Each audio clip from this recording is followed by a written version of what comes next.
এদিক ফিরে বলেন, এদিক ফিরে বলেন। আমরা জন্ম নিয়ে কি অপরাধ করেছি?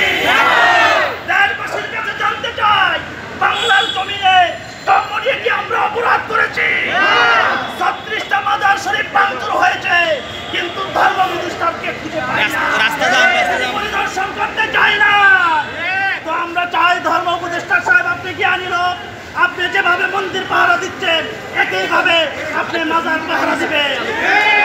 সেটা যদি ব্যর্থ মনে করেন তাহলে বলবো নীল নকশা রয়েছে, নীল নকশার ভিতরে নীল নকশার ভিতরে রয়েছে আগে